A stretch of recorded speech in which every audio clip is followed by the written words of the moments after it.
On va commencer par le premier match de la soirée, le premier match de l'après-midi, et après on enchaînera avec le deuxième match. Beaucoup de choses à dire, beaucoup. Alors installez-vous, parce que j'ai énormément de choses à dire. Alors, Tsitsipas contre Alexander Zverev, monsieur qui m'énerve. Première demi-finale. J'avais l'impression de l'avoir déjà vu ce match. Pourtant je l'ai pas vu déjà, hein. Mais il s'est passé ce que j'imaginais. C'est-à-dire Tsitsipas qui joue normalement et Zverev qui va enchaîner les trous d'air, les périodes de mieux, les trous d'air, les périodes de mieux et les trous d'air. Bah, c'est le match. Le match 5-7 quand même. Alors Tsitsipas au début, il joue pas extraordinairement bien, mais Zverev joue pas bien. Donc ça fait 6-3, 6-3. Tarif. Bon, très bien. Les gens commençaient à être un peu inquiets. Le niveau de jeu était pas terrible, en plus beaucoup de fautes partout. Voilà, des fautes dans tous les sens, c'était effroyable.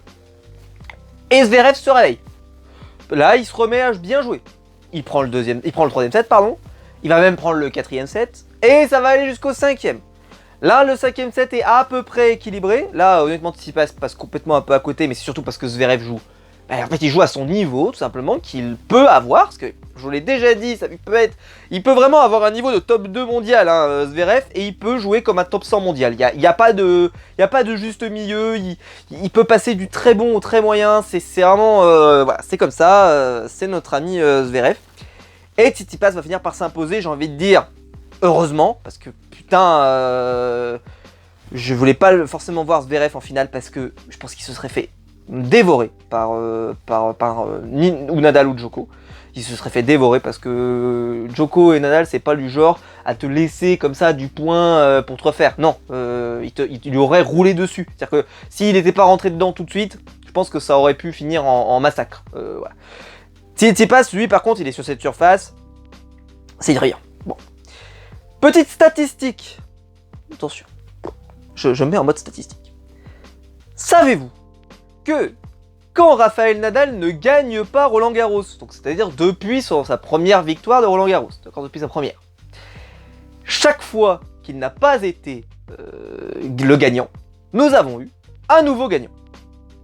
Bien sûr, Roger de type Federer, bien sûr Stanis de type Wawrinka, et ensuite Novak de type Djokovic.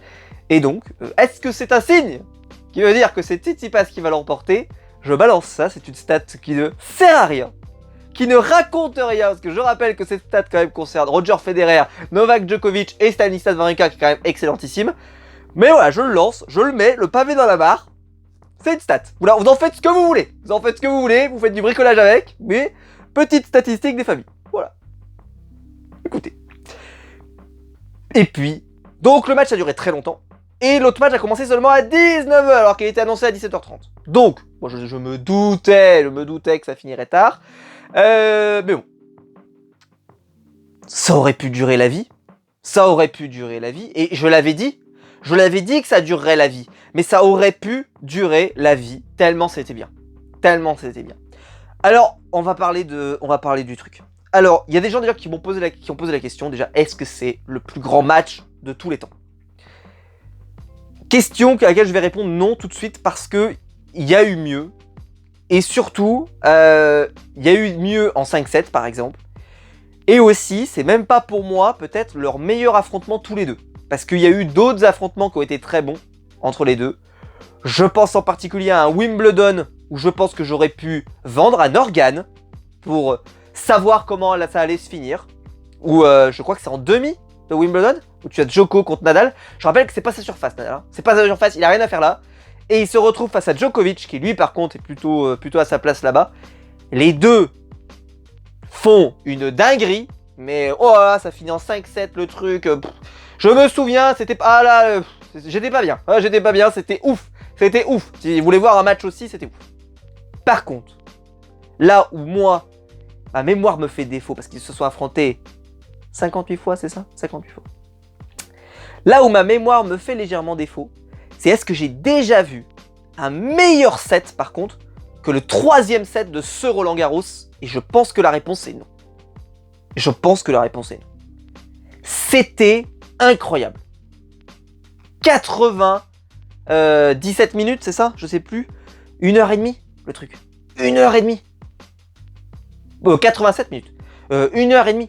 Le truc. Mais ça aurait pu durer, mais... En fait, ce set-là, il était décisif. Parce que le premier est remporté par Nadal, 4-0. Déjà, il met 4-0 tout de suite. Déjà. Oh, qu'est-ce qui se passe? Oh, on était tous comme ça, on disait, mais qu'est-ce qui se passe? Djoko, qu'est-ce que tu fais? Et puis, on sent que Djoko est en train de revenir un petit peu, il va débreaker, ce qui n'est pas si anodin que ça. Mais Nadal va prendre le premier set. Ok. Et là, gros trou d'air de Nadal. Djoko va jouer sur son point faible, il va commencer à identifier un point faible de Nadal. Et surtout, Nadal va plus du tout réussir à passer une première. Alors là, c'est la cata, c'est la Bérésina. Et je vous dis pas, ça va s'aggraver au fil du match, mais à ce moment-là, c'est la Bérésina. Il en passe plus une. Il en passe plus une. C'est une catastrophe. Il fait même des doubles fautes. Enfin, vraiment, c'est une catastrophe. C'est accident de la route hein, pour Nadal. J'ai pas souvenir de l'avoir vu autant raté en première balle. J'ai pas souvenir. Il y a rien qui allait. Rien qui allait. Il ratait tout. Il a passé je ne sais combien de temps à faire une balle de première qui passe pas. Après, on refait la seconde. Et là, il se faisait punir direct en plus. Écoutez. Et là, c'est Novak qui va prendre le dessus. 6-3 également. Donc 6-3, 6-3, balle au centre, on redémarre. Allez. Et là, le troisième set. Le mythe, la légende, le truc. C'était incroyable. On est passé par toutes les émotions. Le break de Nadal, le break de Djoko. Alors là, le truc où j'ai sauté de ma chaise, c'est 5-4. 5-4. Djoko sert pour le match. Pour le set, pardon. Sert pour le set. Et Nadal débreak. Dans quel monde tu fais ça? Dans quel monde tu débreaks? À ce moment-là, avec ce Djoko-là qui était il était incroyable, il était sublime. Oh, quel Djokovic. Et là, il débreak. C'est un autre monde. Nadal, il était dans un autre monde pour moi. Là, j'ai dit, mais c'est un dieu. C'est un dieu vivant parce que breaker ce Djokovic là, à ce moment-là, ici, à Roland, direct. Oh, j'ai dit, mais Djoko, d'ailleurs, il avait ce regard, Djoko, il était livide sur le coup. Il fait. Vraiment, c'était la bouche ouverte, le côté Mais comment, quoi? Comment t'es capable de faire ça, quoi? C'est pas possible. Chacun prend sa mise en jeu ensuite derrière. Et on va jusqu'à le jeu décisif. Nadal aurait peut-être même pu s'imposer un petit peu avant. Mais bon, ça va pas arriver. Il va pas réussir à convertir ses opportunités. Et là, le drame. Tie break. Et il fait double faute tout de suite. Alors là, c'était trop beau. C'était trop beau parce que le fait, c'était horrible, hein, mais ce moment-là pour faire, ça représentait le match. Ça représentait le truc qui s'était produit. Et là où tu te dis, c'est un moment incroyable, magique, tout ce que tu veux, Nadal débreak juste après.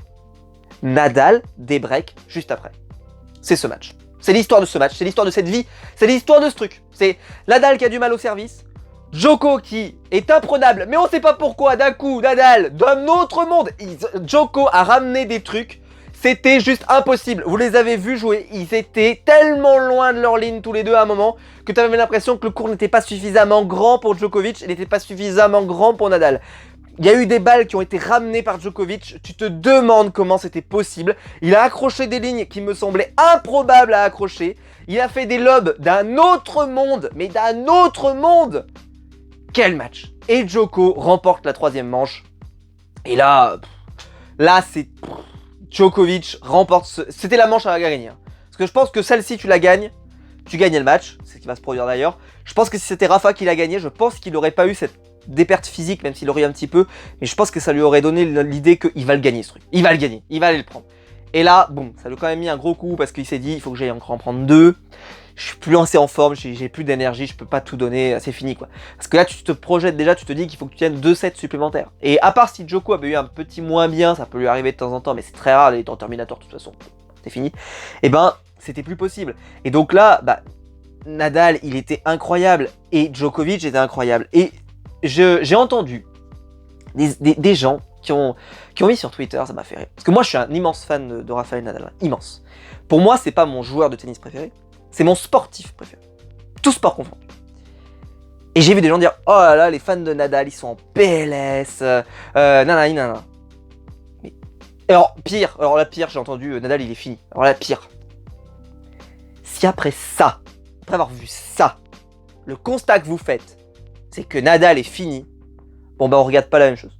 On regarde pas la même chose. Je vais juste citer Nicolas Mahut, c'est tout.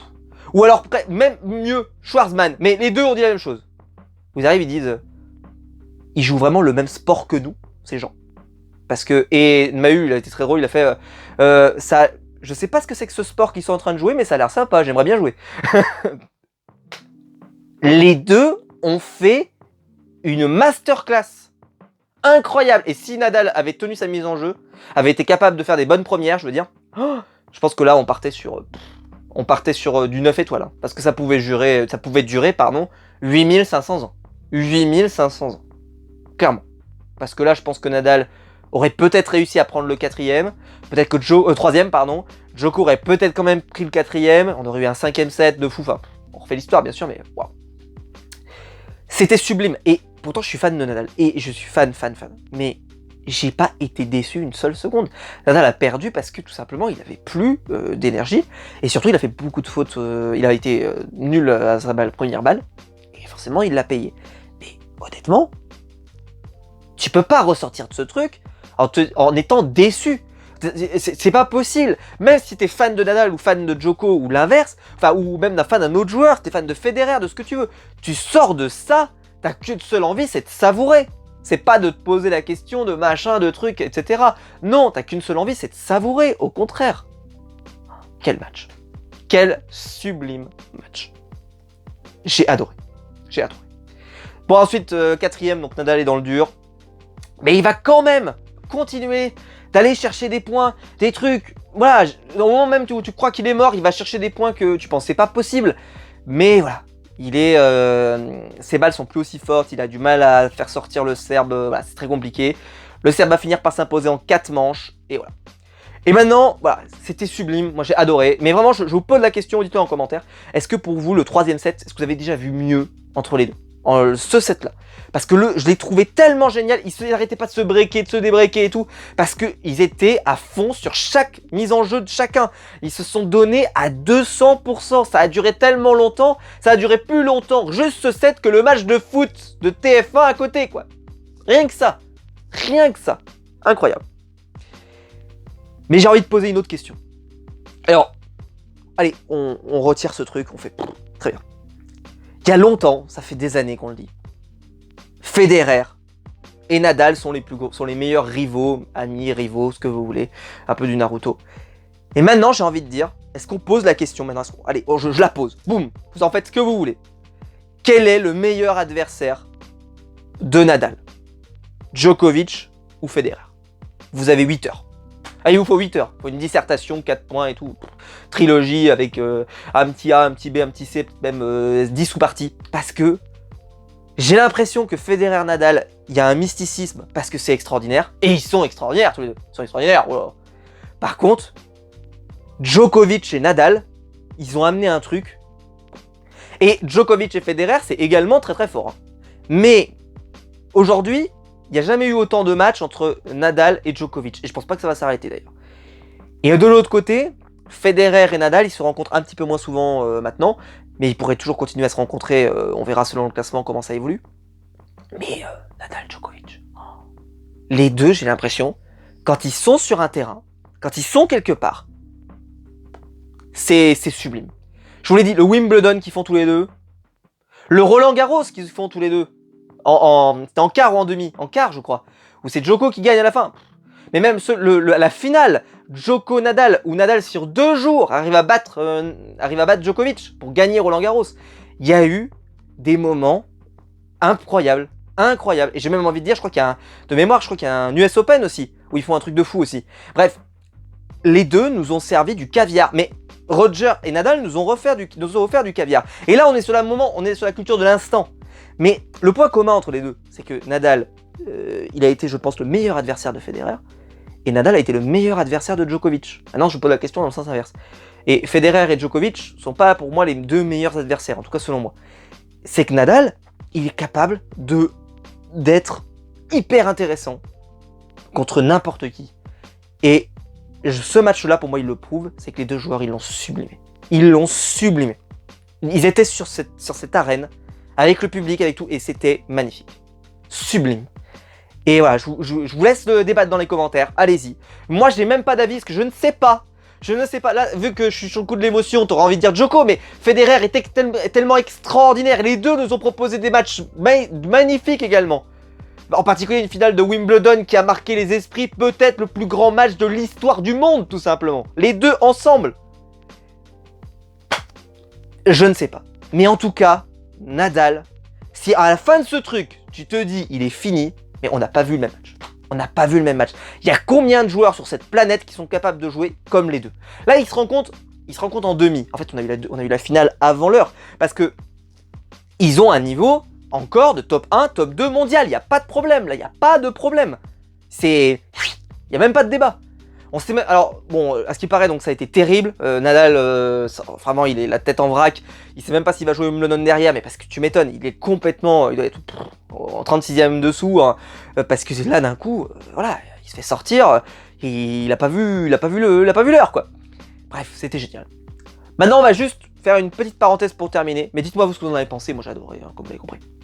Alors, mon petit prono, hein, c'est que Djokovic va quand même battre Tsitsipas. Quand même, mais je pense que ça sera peut-être plus dur qu'il ne l'imagine, parce que même si bon, Tsitsipas a quand même fait l'erreur de jouer en 5-7, c'est peut-être dommage. S'il l'avait battu en 3-7, honnêtement, il aurait été peut-être plus frais, etc. Donc ça aurait pu jouer. Là, honnêtement, c'est un peu kiff-kiff. Et c'est un peu dommage parce que je pense qu'il aurait pu vraiment s'en sortir, à voir. On verra sous le moment et tout. Mais moi, j'ai envie de revenir, donc j'ai adoré, mais voilà. Je dis Djokovic, peut-être pas en 3-7, peut-être en 4-7 par exemple. Bon. Maintenant, on va parler d'un truc. On va parler de ce fameux, la fameuse dérogation. Alors, j'ai vu des propos, je vais pas être trop méprisant. Des propos d'abrutis. Oh si, je suis méprisant en plus. Des propos d'abrutis sur Internet. Mais alors, vraiment, mais avec des neurones qui probablement ne sont pas utilisés. Probablement. Va peut-être falloir les utiliser, parce que là, ils sont en train de perdre leur efficacité neuronale pour essayer de comprendre les choses qu'on voit. Il y a quand même des gens, sur cette planète qui quand même ont voulu comparer ce qui se passait à Roland-Garros, où les gens portent le masque, ils sont assis, et les gens qui sont dans la rue, sans masque, sans rien, en train de fêter le déconfinement et tout ce que tu veux, et que eux ils se sont fait arrêter, et que par contre ceux qui étaient à Roland, on les a laissés continuer. Et la raison de ça, les gens te disent, la réponse à ça, c'est parce qu'à Roland-Garros, c'était des riches, et que dehors, c'était des pauvres. Waouh! Félicitations! Du mépris de classe inversé sublime! Waouh! Bam! Et même du mépris de classe tout court, parce que je dis inversé, mais c'est parce que c'est le mépris de classe, on va dire, inversé par rapport à ce qu'on entend souvent. Mais incroyable! Incroyable! Ne dites plus jamais des bêtises pareilles!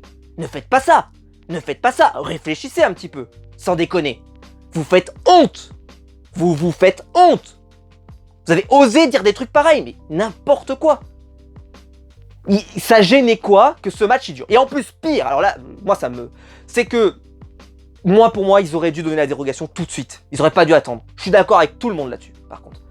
Mais, parce qu'ils auraient dû le faire tout de suite. Mais c'était évident, à 21h, j'ai dit ça finira jamais, et tout le long de la soirée, ils ont dit ça finira pas dans les temps, ça finira pas, surtout quand tu commences à voir que chacun, ils ont pris un set chacun, tu sais très bien que ce sera pas fini, tu sais très bien. Donc arrêtez les plaisanteries, ça ne sera pas fini.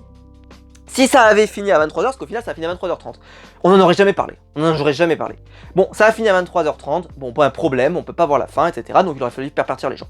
Dérogation, et après ils ont chanté merci Macron, merci Macron. Au final, c'est pas particulièrement, parce qu'ils auraient pu dire merci président, mais non, ils disent merci Macron. Donc déjà dire des nantis, les machins, ce que vous voulez, c'était pas non plus particulièrement respectueux, tout ce que tu veux, hein, on s'en fout quoi.